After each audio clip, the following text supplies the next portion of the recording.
You didn't have to have your audio on at all when watching this debate to understand who won it.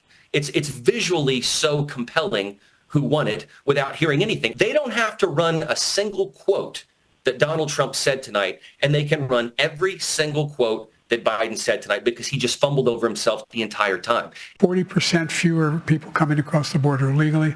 That's better than when he left office. And I'm going to continue to move until we get the total ban on the total initiative relative to what we can do with more Border Patrol and more asylum officers. President Trump? I really don't know what he said at the end of that sentence. I don't think he knows what he said either.